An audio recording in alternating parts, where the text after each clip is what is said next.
How's it going, everyone? This is Jimmy Perry with Learn About Homes, and today I'm here to answer a question, which is, what's the difference between a shipping container home and a mobile home? Well, they have tons of things in common. You know what I mean? You can move them, for instance, but oh wait, but before we get into that, I'm glad that was a perfect little transition. Um, if you like this video or like and share this video if you found it to be helpful and answer your question. If not, please don't, and I will produce better content, because that's what that means. That's what that's going to tell me. My videos aren't getting likes. That means something has to be changed. Now please don't forgive me for the quality, obviously, because I don't have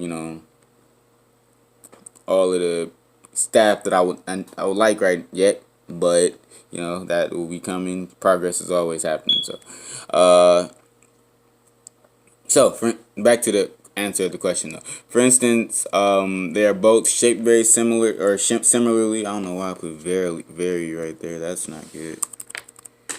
They both are relatively inexpensive to purchase and very difficult to finance.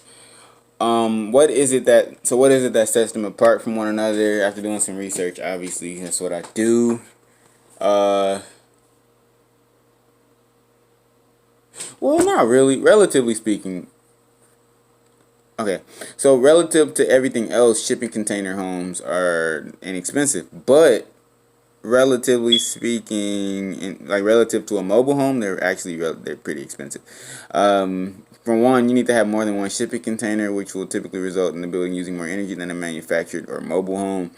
Once everything is said and done, you have and not even with that being said, once everything is said and done, you will have much less space to do what you wanted to do with than you started with your shipping container.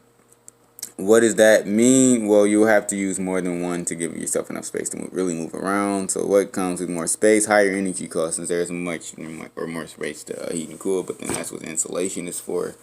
Good insulation is for.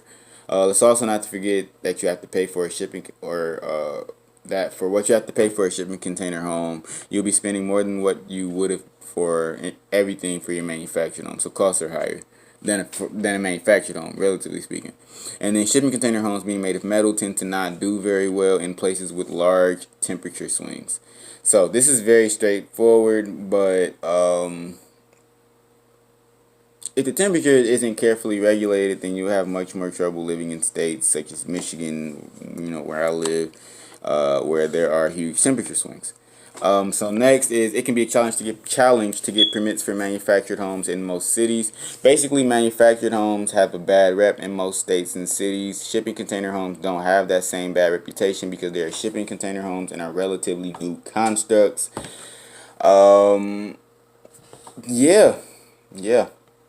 And lastly, it's a bit more of a challenge to finance a shipping container home than it is to finance a manufactured home. This should be very self-explanatory. I smacked my hand on the table, but the issue with financing a shipping container home is trying to figure out just what to call them. When I say this, I'm referring to the fact that they tend to be, you can see my computer. That's awesome.